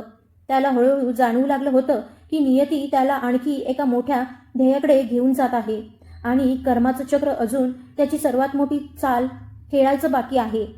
एका दिवशी तो खिडकीत उभा राहून दूरवर पसरलेल्या आकाशाकडे पाहत राहिला. त्यानं एक दीर्घ श्वास घेतला आणि मनोमन म्हणाला, आता कोणतीही परिस्थिती आली तरी तिचा सामना करण्यासाठी मी पूर्णपणे तयार आहे. त्यानं उभं केलेलं साम्राज्य केवळ वीट, दगड आणि सिमेंटवर उभं नव्हतं, ते त्याच्या घामावर, अश्रूंवर आणि कधीही हार न मानणाऱ्या जिद्दीवर उभं होतं. ही फक्त एका संस्थेची कहाणी नव्हती, तर त्या माणसाची गाथा होती, ज्याने प्रत्येक संकटांवर मात करून स्वतःची वेगळी ओळख निर्माण केली होती. आता शेखर कन्स्ट्रक्शनचं मुख्य कार्यालय शहरातील सर्वात उंच इमारतींपैकी एका इमारतीच्या सर्वोच्च मजल्यावर होतं. काचेच्या भिंतींतून संपूर्ण शहर नजरेसमोर दिसायचं. तेच शहर जिथं कधी काळी 2 वेळच्या अन्नासाठी त्याला संघर्ष करावा लागला होता. तो अनेकदा आपल्या खुर्चीत शांतपणे बसून खाली धावणारी वाहनं आणि कामात गुंतलेले मजूर पाहत राहायचा. एवढं मोठं यश मिळाल्यानंतरही त्याच्या मनात अहंकाराचा लवलेशही नव्हता. त्याला चांगलंच ठाऊक होतं की संपत्ती आणि कीर्ती कायम कोणाची सोबत करत नाहीत. त्याचं मन आजही आपल्या जुन्या झोपडीला, उपासमारीच्या दिवसांना आणि संघर्षमय आयुष्याला विसरलं नव्हतं. काळ इतक्या वेगानं बदलला की शेखर आता फक्त एक नाव राहिला नव्हता, तर यशाचं जिवंत प्रतीक बनला होता. आलिशान मोटारी, भव्य बंगला, सेवक वर्ग आणि समाजात मोठा मान सन्मान त्याच्याकडे होता. पण या सगळ्या वैभवामागे एक खोल एकटेपणाही दडलेला होता. तो मात्र ते दुःख कधीच कुणासमोर व्यक्त करत नसे. त्यानं आपल्या सगळ्या भावना मनाच्या खोल कप्प्यात जपून ठेवल्या होत्या. शेखर कन्स्ट्रक्शन आता संपूर्ण देशात विश्वासाचं दुसरं नाव बनलं होतं. आधुनिक तंत्रज्ञान आणि प्रामाणिकपणाचा इतका सुंदर संगम त्यानं आपल्या उद्योगात घडवून आणला होता की अनेक जण त्याचं उदाहरण देऊ लागले. तो बांधकामासाठी वापरल्या जाणाऱ्या साहित्याच्या गुणवत्तेशी कधीच तडजोड करत नसे. मग त्यासाठी आर्थिक नुकसान सहन करावं लागलं तरीही तो नेहमी म्हणायचा, भक्कम इमारत फक्त सिमेंट आणि लोखंडावर उभी राहत नाही, तर विश्वासाच्या मजबूत पायावर उभी राहते. इतक्या मोठ्या संस्थेचा प्रमुख झाल्यानंतरही त्याची सकाळ रोज पहाटे 4 वाजता सुरू व्हायची. साधा सात्विक आहार घ्यायचा आणि वेळ मिळताच आपल्या मजुरांमध्ये जाऊन त्यांच्या अडचणी समजून घ्यायचा. त्याचे सहकारी त्याला मालक म्हणून नव्हे, तर आपल्या कुटुंबातील ज्येष्ठ सदस्य म्हणून मान द्यायचे, कारण त्यांच्या प्रत्येक दुःखाला तो स्वतःचं दुःख समजायचा. त्याच्या डोळ्यात आजही तीच साधेपणाची ऊब आणि आपुलकी कायम होती. आई वडिलांच्या स्मरणार्थ त्यानं एक मोठा विश्वस्त निधी स्थापन केला. त्या माध्यमातून गरीब मुलांच्या शिक्षणाचा आणि उपचारांचा संपूर्ण खर्च उचलला जाऊ लागला. त्यानं अनेक शाळा सुरू केल्या, जिथं मजुरांच्या मुलांना विनामूल्य शिक्षण मिळू लागलं. त्याची एकच इच्छा होती की गरिबी कोणत्याही मुलाच्या स्वप्नांसमोर अडथळा बनू नये. समाजकार्यात त्यानं स्वतःला इतकं झोकून दिलं की त्याच्या मनातलं एकटेपणही हळूहळू कमी होत गेला. त्याचं प्रत्येक यश आता हजारो लोकांसाठी प्रेरणेचा दीप बनलं होतं. तरीही प्रत्येक रात्री तो आपल्या बाल्कनीत एकटाच बसून त्या चंद्राकडे पाहत राहायचा, जो कधी काळी त्याच्या मोडगळीस आलेल्या झोपडीच्या छपरातून दिसायचा. स्वराच्या आठवणी त्याच्या मनात नक्कीच यायच्या, पण त्या आठवणीत आता ना राग होता ना तक्रार. त्याचा ठाम विश्वास झाला होता की त्याच वेदनांनी त्याला अधिक खंबीर बनवलं आणि त्याच त्याच्या आयुष्यातील सर्वात मोठी ताकद ठरल्या. अशातच एक दिवस त्याला बातमी मिळाली की ज्या रघुनाथनं कधी काळी त्याचं छोटंसं जग उद्ध्वस्त केलं होतं, तो आज स्वतः पूर्णपणे उद्ध्वस्त झाला आहे.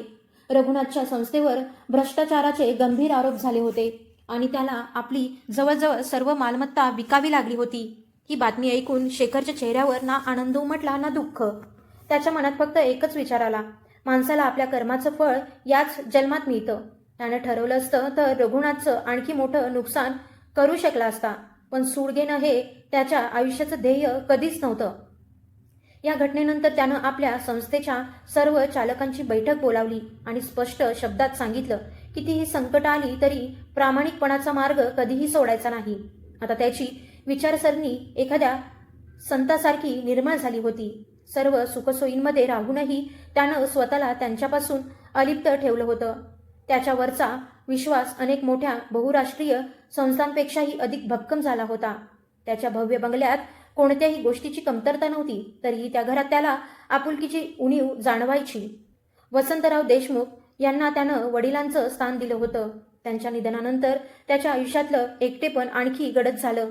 तो अनेकदा अनाथाश्रमात जाऊन लहान मुलांसोबत वेळ घालवायचा, त्यांच्यासोबत खेळायचा, त्यांना खेळणी आणि आवश्यक वस्तू द्यायचा. त्या निष्पाप हास्यात त्याला जो आनंद मिळायचा तो कोट्यवधी रुपयांच्या कोणत्याही व्यावसायिक करारातून मिळत नसे. त्याचं मन पूर्वीपेक्षाही अधिक कोमल आणि संवेदनशील झालं होतं. उद्योग विश्वात लोक त्याला लोखंडी मनाचा माणूस म्हणून ओळखू लागले होते, कारण कितीही कठीण प्रसंग आला तरी तो कधीच घाबरत नसे. अडचणीत सापडलेले अनेक प्रकल्प त्यानं पुन्हा उभा केले आणि त्यांना मोठं यश मिळवून दिलं. निर्णय घेण्याची त्याची क्षमता आणि दूरदृष्टीचं सर्वत्र कौतुक होत होतं. अनेक उद्योजक त्याला आपला आदर्श मानू लागले होते. पण एवढं यश मिळाल्यानंतरही शेखर स्वतःला आजही तोच साधा मजूर समजत होता, ज्याने कधी काळी धूळ आणि मातीत उभं राहून मोठी स्वप्न पाहण्याचं धाडस केलं होतं. एका संध्याकाळी शेखर आपल्या मोटारीतून जात असताना त्याची नजर एका बांधकामाच्या ठिकाणी काम करणाऱ्या मजुरांवर पडली. त्यानं लगेच वाहन थांबवलं आणि त्यांच्याजवळ गेला. घामानं निथळलेल्या त्या चेहऱ्यांकडे पाहताच त्याला स्वतःच्या संघर्षाचे दिवस आठवले. बोलता बोलता त्याच्या लक्षात आलं की कंत्राटदार त्यांना पूर्ण मजुरी देत नव्हता. त्यानं त्याच क्षणी त्या बांधकामाच्या मालकाशी चर्चा केली आणि सर्व मजुरांना त्यांचा योग्य मोबदला मिळवून दिला. दुसऱ्यांचं दुःख स्वतःचं समजण्याची आणि अन्यायाविरुद्ध तात्काळ उभं राहण्याची त्याची ही वृत्तीच त्याला सर्वांचा लाडका बनवत होती. आता त्याचा उद्योग केवळ बांधकामापुरता मर्यादित राहिला नव्हता. त्यानं सौर ऊर्जा आणि पर्यावरणाशी संबंधित अनेक महत्त्वाच्या प्रकल्पांमध्येही गुंतवणूक केली होती. येणाऱ्या पिढ्यांना अधिक स्वच्छ, सुरक्षित आणि सुंदर जग मिळावं ही त्याची मनापासूनची इच्छा होती. त्याच्या प्रत्येक इमारतीत अशी आधुनिक तंत्रज्ञान व्यवस्था असायची की पाणी आणि वीज या दोन्हींची मोठ्या प्रमाणात बचत व्हायची. तो नेहमी म्हणायचा, प्रगती म्हणजे निसर्गाचा ऱ्हास नव्हे, तर निसर्गासोबत समतोल साधत पुढे जाणं. त्याच्या या विचारसरणीचं कौतुक केवळ देशातच नव्हे तर परदेशातही होऊ लागलं आणि त्याला अनेक प्रतिष्ठेचे पुरस्कार मिळाले. शेखरच्या यशाची कहाणी आता शिक्षणाचाही एक भाग बनली होती. तो अनेक महाविद्यालयांमध्ये जाऊन विद्यार्थ्यांशी संवाद साधायचा. मेहनत, प्रामाणिकपणा आणि कधीही हार न मानण्याचं महत्त्व तो त्यांना मनापासून समजावून सांगायचा. तो नेहमी म्हणायचा, पराभव होणं वाईट नाही, पण हार मानणं हीच खरी हार असते. त्याचे अनुभव, त्याचं साधेपण आणि त्याच्या आयुष्याचा प्रवास विद्यार्थ्यांच्या मनाला खोलवर स्पर्श करायचे. तो खऱ्या अर्थानं तरुण पिढीसाठी प्रेरणेचा दीपस्तंभ बनला होता. इतक्या व्यस्त आयुष्यातही त्याचं मन वारंवार आपल्या जुन्या शहराकडे आणि त्या छोट्याशा वस्तीकडे ओढलं जायचं, जिथं त्यानं संघर्षाचे दिवस घालवले होते. त्याला आपल्या जुन्या मित्रांचीही खूप आठवण यायची. त्यानं त्यांचा शोध घेण्यासाठी मनापासून प्रयत्न केले. ज्यांचा पत्ता लागला त्यांना त्यानं आपल्या संस्थेत सन्मानाची नोकरी दिली, कारण यशाच्या शिखरावर पोहोचल्यानंतरही त्याला आपल्या माणसांपासून कधीच दूर जायचं नव्हतं. आज शेखरकडे कर्मचारी, सहकारी आणि हितचिंतकांचं मोठं कुटुंब होतं. तरीही जेवणाच्या टेबलावरची एक रिकामी खुर्ची त्याला रोज स्वराच्या अनुपस्थितीची जाणीव करून द्यायची. आता त्याचं ध्येय फक्त संपत्ती कमावणं राहिलं नव्हतं. संपूर्ण देशाला अभिमान वाटेल असा आदर्श वारसा निर्माण करणं हेच त्याच्या आयुष्याचं खरं उद्दिष्ट बनलं होतं. त्यानं संशोधन आणि नवकल्पनांसाठी कोट्यवधी रुपयांची गुंतवणूक केली. तरुण अभियंत्यांना पुढे येण्याची संधी दिली आणि त्यांच्या गुणवत्तेला योग्य व्यासपीठ मिळावं यासाठी अनेक उपक्रम सुरू केले. त्याची दूरदृष्टी आणि देशासाठी काहीतरी मोठं करण्याची तळमळ यामुळे त्याची स्वतंत्र आणि वेगळी ओळख निर्माण झाली होती. तो आजही स्वतःची अनेक छोटी मोठी कामं स्वतःच करायचा, कारण त्याचा ठाम विश्वास होता की अशा सवयी माणसाला कायम जमिनीवर ठेवतात. आयुष्यातील असंख्य चढउतार अनुभवून तो इतका खंबीर झाला होता की आता कोणतीही परिस्थिती त्याला डळमळीत करू शकत नव्हती. त्याचं स्थिर मन आणि शांत विचार हीच त्याची सर्वात मोठी ताकद होती. तो अथांग समुद्रासारखा झाला होता, वरून शांत पण आतून विलक्षण सामर्थ्यवान. एका रात्री मुसळधार पाऊस पडत होता. शेखर खिडकीजवळ उभा राहून त्या पावसाकडे शांतपणे पाहत होता. प्रत्येक थेंब त्याला त्या दिवसांची आठवण करून देत होता, जेव्हा त्याच्या झोपडीचं छप्पर गळायचं आणि रात्रभर भांडी बदलत तो पाणी साचू नये म्हणून धडपड करत राहायचा. त्या आठवणींनी त्याच्या ओठांवर हलकसं स्मित उमटलं. त्यानं डोळे मिटले, भगवान श्रीकृष्णांचे मनोमन आभार मानले आणि स्वतःशीच कबूल केलं की आयुष्यानं दिलेल्या प्रत्येक दुःखाचं त्यानं सामर्थ्यात रूपांतर केलं आहे. आता त्याला कोणत्याही भौतिक सुखाची इच्छा उरली नव्हती. त्यानं आपलं संपूर्ण आयुष्य समाजाच्या सेवेसाठी आणि दुसऱ्यांच्या भल्यासाठी अर्पण केलं होतं. उद्योग विश्वात अनेक जण त्याला गूढ स्वभावाचा माणूस म्हणू लागले होते, कारण तो फार कमी बोलायचा आणि त्याच्या कामातूनच त्याची खरी ओळख निर्माण व्हायची. स्वतःच्या संस्थेच्या जाहिरातींवर त्यानं कधीच अनावश्यक खर्च केला नाही. तो शांतपणे यश मिळवत राहिला आणि प्रत्येक यशानंतर आणखी मोठ्या ध्येयाकडे वाटचाल करत राहिला. आपल्या जिद्दीच्या आणि प्रामाणिकपणाच्या बळावर त्यानं सिद्ध करून दाखवलं होतं की एक साधा मजूरही ठाम निर्धार केला तर फक्त स्वतःचंच नव्हे तर अनेकांच्या आयुष्याचं भविष्य बदलू शकतो. त्यानं उभारलेलं साम्राज्य आता इतकं भक्कम झालं होतं की ते सहज डळमळीत करणं कोणालाही शक्य नव्हतं. याच काळात त्याला एका अत्यंत महत्त्वाच्या बैठकीसाठी परदेशात जावं लागणार होतं. मात्र त्याच्या मनात एक अनामिक अस्वस्थता होती. त्याला सतत जाणवत होतं की आयुष्याचा एक नवा आणि कदाचित अंतिम टप्पा आता सुरू होणार आहे. त्यानं आपलं मृत्यूपत्र तयार करून घेतलं आणि आपल्या बहुतांश संपत्तीची तरतूद समाज कल्याणासाठी करून ठेवली. संघर्षाच्या दिवसात ज्याची त्याला जाणीव झाली होती त्या अंतिम सत्याकडे तो आता शांत मनानं वाटचाल करू लागला होता. त्याचं आयुष्य आता आपल्या सर्वात गौरवशाली शिखराकडे झेपावत होतं. दुसरीकडे रघुनाथचा अहंकार पूर्णपणे चुरगळला होता. भ्रष्टाचार, मद्याचं व्यसन आणि जुगाराच्या नादानं त्याचं संपूर्ण आयुष्य उद्ध्वस्त झालं होतं. त्याचं वैभव, प्रतिष्ठा आणि संपत्ती सगळंच नाहीसं झालं होतं. उरलेली मालमत्ता ही कर्ज फेडण्यात संपून गेली. स्वतःच्या प्रत्येक अपयशासाठी तो स्वरालाच दोष द्यायचा. क्षुल्लक कारणांवरून तिच्यावर हात उगारायचा, तिचा अपमान करायचा आणि तिला अशुभ म्हणत सतत हिणवायचा. अखेर दोघांनाही एका छोट्याशा अस्वच्छ आणि दुर्गंधीयुक्त खोलीत राहण्याची वेळ आली. ज्या संपत्तीच्या मोहापायी स्वरानं शेखरची साथ सोडली होती तीच संपत्ती अखेर तिच्या आयुष्यातील सर्वात मोठा शाप ठरली. आता तिला आपल्या निर्णयाचा मनापासून पश्चाताप होऊ लागला होता. तिच्या चेहऱ्यावरचं तेज, डोळ्यातील गर्व आणि श्रीमंतीचा रुबाब सगळंच काळाच्या ओघात नाहीसं झालं होतं. आता स्वरा जुन्या फाटलेल्या कपड्यांत त्याच रस्त्यांवर भटकत होती जिथून कधीकाळी ती महागड्या मोटारीतून रुबाबात फिरायची. आता तिला उमगलं होतं की पैसा माणसाला केवळ दिखाऊ वैभव देतो, पण खरा आधार, निस्वार्थ प्रेम आणि सन्मान हे पैशाने कधीच विकत घेता येत नाहीत. ती अनेकदा आपल्या जुन्या झोपडीची आणि शेखरच्या निरपेक्ष प्रेमाची आठवण काढून ढसाढसा रडू लागायची. स्वरा सगळं निमूटपणे सहन करत होती, कारण तिच्याकडे जाण्यासाठी दुसरं कोणतंच ठिकाण उरलं नव्हतं. तिचा आत्मसन्मान पूर्णपणे खचला होता आणि ती जणू जिवंत असूनही भावनाशून्य आयुष्य जगत होती. एका सकाळी घरात खायला एक कणही शिल्लक नव्हता. तेव्हा तिनं काम शोधायचं ठरवलं. ती त्याच गल्ली बोळांत फिरत राहिली जिथं कधी काळी आपल्या श्रीमंतीचा गर्व मिरवत होती, पण आता तिला ओळखायलाही कोणी तयार नव्हतं. लोक तिला भिकारी समजून हाकलून लावत होते. उपासमारीनं तिची अशी अवस्था केली होती की आता तिला स्वतःच्या सन्मानापेक्षाही एका वेळच्या अन्नाची जास्त काळजी वाटत होती. जगाच्या कठोर वास्तवाने तिला एक गोष्ट शिकवलं होती. या जगात सर्वात बलवान जर कोणी असेल तर तो म्हणजे काळ. अशीच भटकत भटकत ती एका भव्य इमारतीसमोर येऊन थांबली. इमारतीच्या माथ्यावर सोनेरी अक्षरांत शेखर कन्स्ट्रक्शन असं लिहिलेलं होतं. ते नाव पाहताच तिच्या मनात विचार आला, हा दुसराच कुणीतरी शेखर असणार.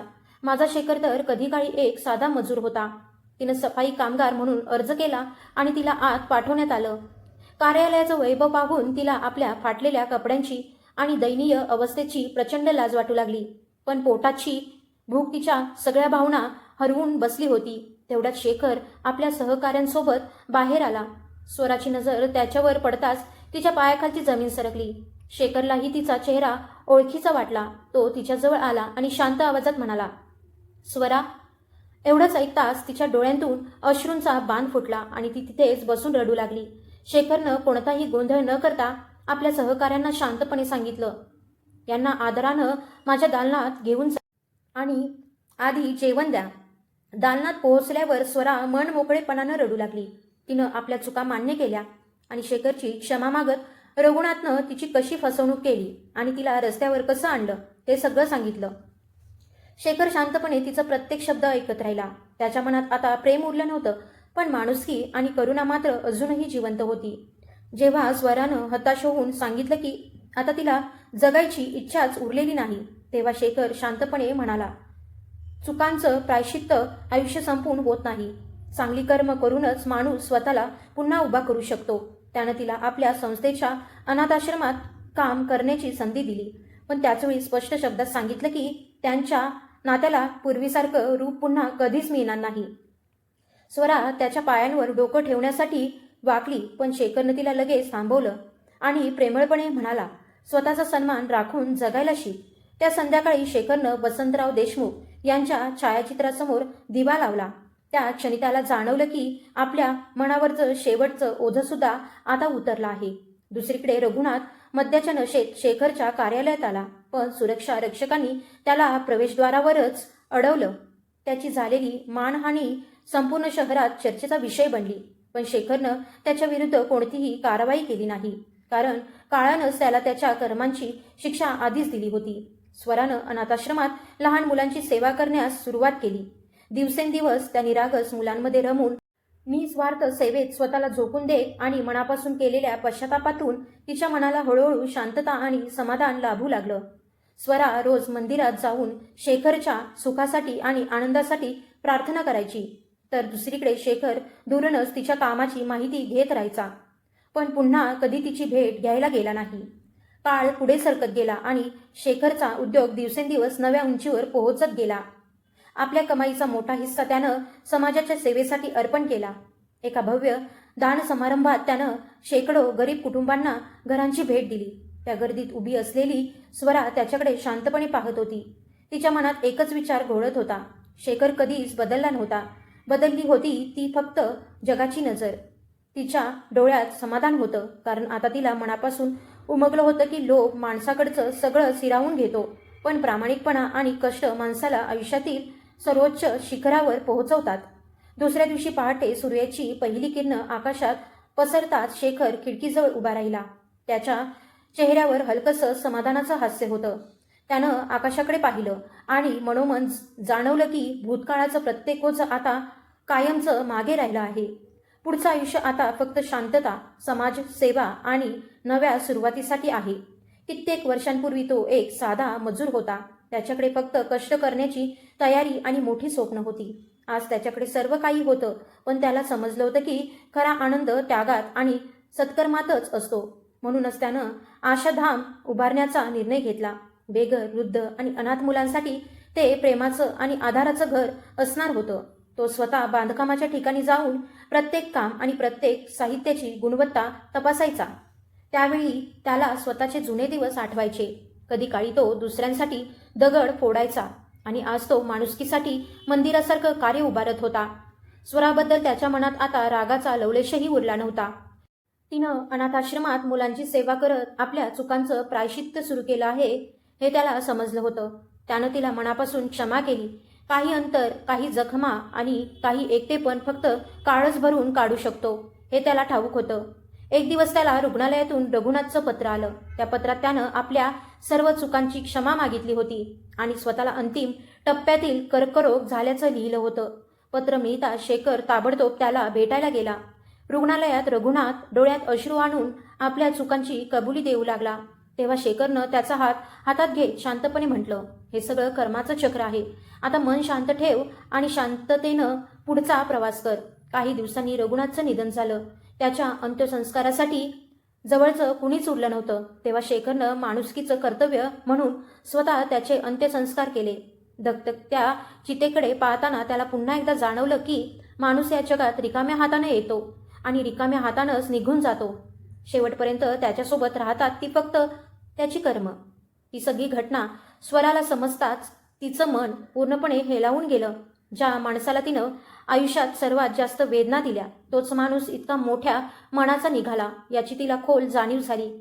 आता तिच्या मनात शेखरबद्दल फक्त आदर होता आणि स्वतःच्या चुकांबद्दल मनापासूनचा पश्चाताप होता. यानंतर शेखरनं 100 गरीब मुलींचे विवाह स्वतःच्या मुलींसारखे पार पाडले. प्रत्येक मुलीला संसारासाठी आवश्यक असलेलं सर्व साहित्य देऊन सन्मानानं निरोप दिला.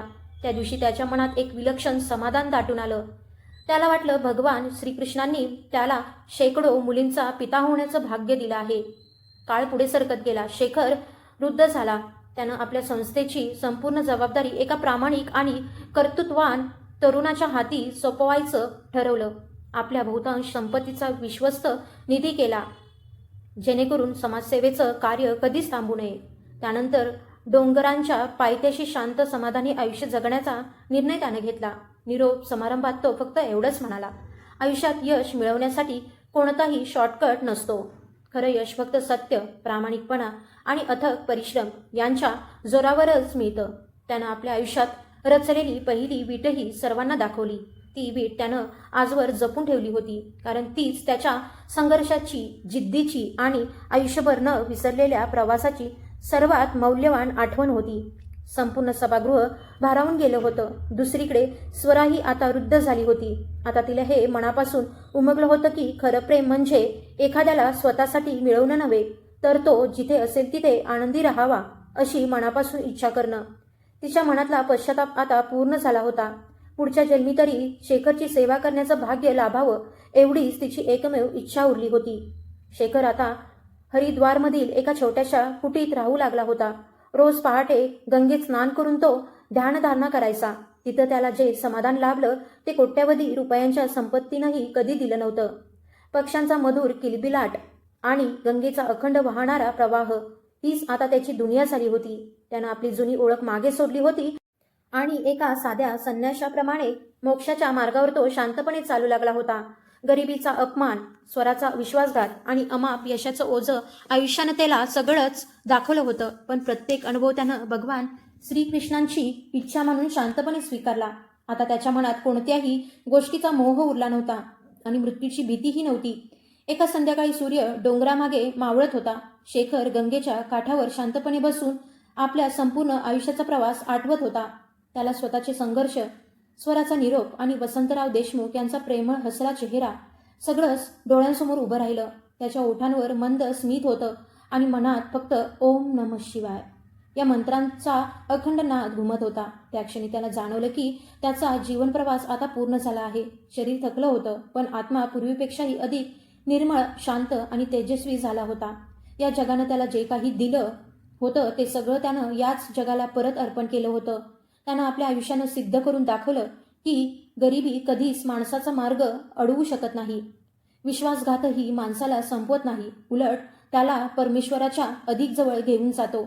आजही लोक शेखरचं नाव अत्यंत आदरानं आणि प्रेरणेनं घेतात. एका साध्या मजुरापासून एका महान तपस्व्यापर्यंतचा त्याचा प्रवास अनेकांसाठी दीपस्तंभ ठरला. त्यानं आपल्या पत्नीला गमावलं, पण संपूर्ण जगाचं प्रेम, सन्मान आणि विश्वास जिंकला. त्यानं आपल्या शत्रूंनाही मनापासून क्षमा केली आणि स्वतःला प्रत्येक बंधनातून मुक्त केलं. त्यानं उभारलेल्या इमारती कधीतरी काळाच्या ओघात नाहीशा होतील, पण त्यानं दिलेले संस्कार, मूल्य आणि आदर्श कायम जिवंत राहतील. रात्र अधिक गहिरी होत गेली. गंगेच्या लाटांवर चमकणाऱ्या तारकांच्या प्रतिबिंबांनी सारा परिसर उजळून निघाला होता. शेखरनं शेवटचा एक दीर्घ श्वास घेतला. आयुष्यात जे काही मिळवायचं होतं ते त्यानं मिळवलं होतं आणि जे काही मिळालं होतं ते उदार मनानं पुन्हा समाजालाच अर्पण केलं होतं. त्या शांत क्षणी त्याचा आत्मा त्या अनंत दिव्य प्रकाशात कायमचा विलीन झाला. शेखरची ही कहाणी आपल्याला एकच अमूल्य शिकवण देते. माणूस स्वतःच्या भाग्याचा शिल्पकार स्वतः असतो.